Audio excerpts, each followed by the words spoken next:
నమస్తే, welcome to 99 TV. Madam రోజా గారు నగరిలో లేరట.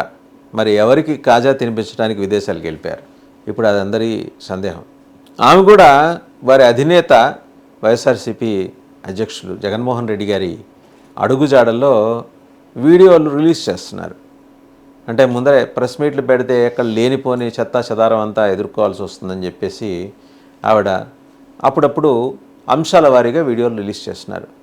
వైఎస్ఆర్సీపీ అధికార ప్రతినిధులుగా ప్రకటించిన వాళ్ళందరూ కూడా ఇదే ఫార్ములా ఫాలో అవుతున్నారు. మొన్నటికి మొన్న యాంకర్ శ్యామల గారిని వైఎస్ఆర్సీపీ అధికార ప్రతినిధిగా అనౌన్స్ చేసింది.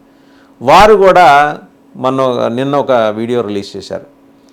ఏదో పొంగణాలు పెట్టుకుంటూ పోతావా, పొర్లుదండాలు పెట్టుకుంటూ పోతావా అని చెప్పేసి పవన్ కళ్యాణ్ గారిని ఎటకారం ఆడుతూ పొంగనూరు ఎపిసోడ్లో ఆ బాలికకి అన్యాయం జరిగింది అనే విషయం చెప్పడం కోసం అని చెప్పేసి వీళ్ళందరూ ఎందుకు వీడియోలు మాత్రమే రిలీజ్ చేస్తున్నారు, జనాలను ఎందుకు ఫేస్ చేయట్లేదు? ఆ రాత్ తీవ్రత ఏ స్థాయిలో ఉంటుందనేది తెలిసి భయపడి వెనక్కి తగ్గుతున్నారా, లేకపోతే లోకేష్ గారు రెడ్ బుక్కో లేకపోతే వీళ్ళ ప్రారంభం వల్ల ఆ కేసులు ఎదుర్కోవాల్సి వస్తుందని మరింతగా భయపడిపోయి దాక్కుంటున్నారు? రోజా గారు విదేశాల్లో ఎందుకు దాక్కున్నారు? కారణం ఏంటి?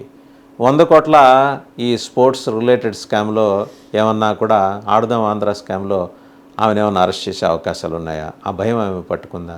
భయం పట్టుకున్న పొన్నవోళ్ళు లాంటి దిగ్గజాలు లాంటి లాయర్లు వాళ్ళకున్నారు. అంటే మరి తెలుగుదేశానికి ఉన్నంత లీగల్ నెట్వర్క్ ఇలా లేదు, కానీ ఏదో వాళ్ళ స్థాయిలో వాళ్ళు కనీసం చిన్నపాటి బెయిల్స్ తీసుకురాగల లాయర్లు అయితే వైఎస్ఆర్సీపీకి పుష్కలంగానే ఉన్నారు. సో అయినా కూడా ఆమె ఎందుకు జంకుతున్నారు? సరే, తమ కుమార్తె ఆవిడ చదువుకుంటున్నారు విదేశాల్లో, అక్కడ ఉంటున్నట్టు సమాచారం.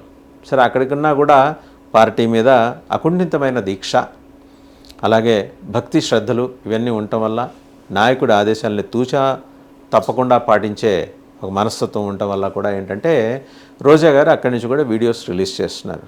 రోజా గారికి అసలు సమస్య ఏంటి? తెలుగుదేశం నుంచి ఉందా, వైఎస్ఆర్సీపీలోనే అంతర్గతంగా ఉందా అంటే తెలుగుదేశం కన్నా మేజర్ సమస్య పెద్దిరెడ్డి రామచంద్రారెడ్డి గారు, మాజీ మంత్రి.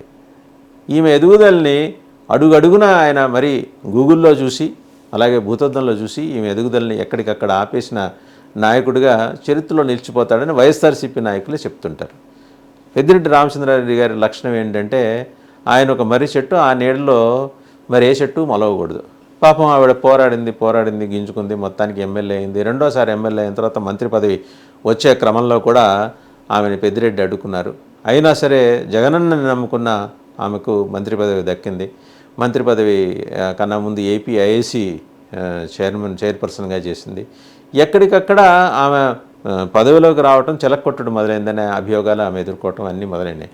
ఇవన్నీ పార్టీలోని కెట్టనోళ్లే తెలుగుదేశంకి హోంవర్క్ వాళ్ళే చేసి పెట్టి తెలుగుదేశం చేత ఆరోపణలు చేయించారనేది ఆవిడ అంతరంగంలో ఉన్న భావన. నిజమే అయి ఉండొచ్చు.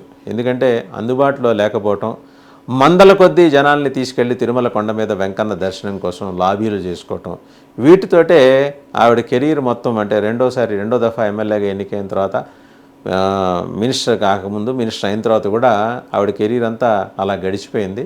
వెంకన్న దర్శనాల ద్వారా డబ్బులు వెనకేసుకుందనేది ఆవిడకి అర్థం కాని విషయం ఏంటంటే ఎలా ఆర్గనైజ్ చేయాలి ఒక నేరాన్ని, ఎలా ఎక్స్పోజ్ కాకుండా బయటపడాలి, ఇలాంటి వాటికి సంబంధించి చెవిరెడ్డి భాస్కర్ రెడ్డి గారు, పెద్దిరెడ్డి రామచంద్రారెడ్డి గారి దగ్గర ఆవిడ శిక్షణ తీసుకుని ఉంటే పోయేది.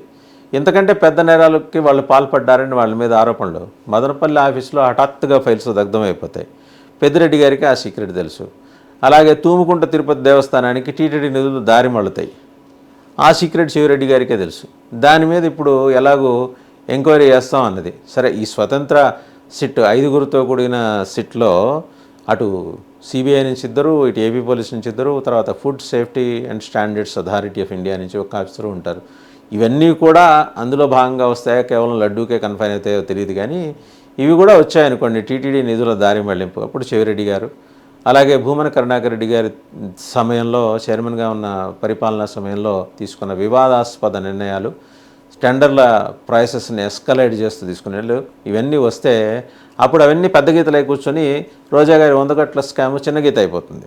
సో స్కామ్స్, వాటి నిర్వహణ, మేనేజ్మెంట్ ఆఫ్ స్కామ్స్ వాళ్ళ సీనియర్స్ నుంచి ఆవిడ తెలుసుకోవడానికి ఈమె అభిజాత్యం అడ్డొచ్చింది. ఎందుకంటే చాలా పాపులర్ హీరోయిన్గా స్క్రీన్ని ఒక 25 ఏళ్ళు వెళ్ళిన రోజా గారికి రాజకీయాల్లో కూడా అంతే పాపులారిటీ ఉందని, అంతే సీనియారిటీ ఉందని ఆవిడ భావించడం వల్ల సీనియర్ల దగ్గర ఆవిడ ఎప్పుడు సలహాలు తీసుకోలేదని చెప్పేసి ఒక అభిప్రాయం చాలామందికి ఉంది.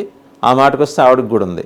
సో జగనన్న ఒక్కడే సర్వం, ఆయన కాకుండా మిగిలిన వాళ్ళందరూ జీరోలు అనే ఒక భావన ఉండటం వల్ల పార్టీ క్యాడర్స్కి లీడర్స్కి ఆవిడ దూరం అయిపోయింది. ఇవన్నీ అయిపోయిన తర్వాత ఇవాళ జనాలకు కూడా దూరం అయిపోయే పరిస్థితి. నగరిలో సొంత కాన్స్టిట్యున్సీ, ఓడిపోతామండి ఎన్నికల తర్వాత, ఒకసారి ఓడిపోతాం, ఒకసారి గెలుస్తాం. ఓడిపోతే ముఖం చాటేస్తే ఎలా, ఓడిపోయినా ముఖం చాటేయకుండా రాజకీయం ఎలా చేయాలనేది కరుణానిధి దగ్గర నుంచి తెలుసుకోవాలి. ఓడిపోయిన తర్వాత 13 ఏళ్ళు ఆయన అధికారానికి దూరంగా ఉన్న ఏ రోజు కరుణానిధి చెలించలా, తిరిగి అంతే పవర్ఫుల్గా రిపెల్ చేసినట్టు, బాల్ రిపెల్ చేసినట్టు వచ్చారు. వచ్చిన తర్వాత ఆయన అద్భుతమైన మెజారిటీ సాధించి 2 దఫాలు సీఎం అయ్యారు. సో స్ఫూర్తి అక్కడి నుంచి తీసుకోవాలి. ఈవిడికి రెండూ లేవు. స్ఫూర్తి తీసుకోవటం చేత కాదు, సీనియర్లను గౌరవించడం చేత కాదు. ఈ రెండు చాలు కదా సొంత పార్టీ వాళ్ళే ఆమెకు ఎసరు పెట్టారని చెప్పడానికి. ఈరోజు విదేశాల్లో ఉంది, ఇవాళ కాకపోతే రేపైనా రావాలి. మీ పార్టీ అధ్యక్షుడు జగన్మోహన్ రెడ్డి గారు, మాజీ ముఖ్యమంత్రి, వారి నుంచి చూసి నేర్చుకోవాలి రోజా గారు. ఆయన ఏమన్నా పార్టీ ఓడిపోయింది ఏమన్నా డిడ్ ఈ గివ్ అప్?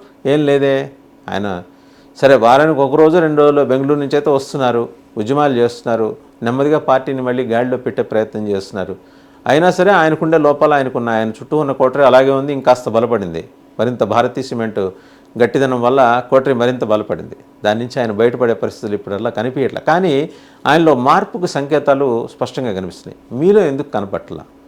మనం యూరోప్ ట్రిప్కి వెళ్ళి, అలాగే తిరుమల లడ్డు మీద విదేశాల్లో కూర్చొని, సనాతన ధర్మం మీద ఇంకెక్కడో కూర్చొని వీడియోలు రిలీజ్ అందువల్ల మీరు అనుకున్న టార్గెట్ మీరు రీచ్ కాలేరు, మీరు కోరుకున్నట్టు మీరు జనానికి దగ్గర కాలేరు. ఇలాంటివన్నీ వదిలేసి కొంచెం జనంలోకి రండి. ఓటమి అన్న తర్వాత మహామహులే, దిగ్గజాలు, అటల్ బిహారీ వాజ్పేయి, ఎల్కే అద్వానీ, ఇందిరాగాంధీ, మురళీ మనోహర్ జోషి, ఇలాంటి వాళ్ళే ఓటమిని చవి చూసిన వాళ్ళు. వాళ్ళే వచ్చారు, జనంలోకి వచ్చారు, మళ్ళీ వెనక్కి వచ్చారు, అధికారంలోకి వచ్చారు. మీరు కూడా మళ్ళీ అధికారంలోకి రావచ్చేమో. మీలో కూడా దేవుడు, ప్రభువు మీలో కూడా పరివర్తన తీసుకొచ్చి మీకు మానసిక స్వస్థత చేకూర్చి సువార్త మీకు కూడా చెబుతారేమో. వెయిట్ చేయండి.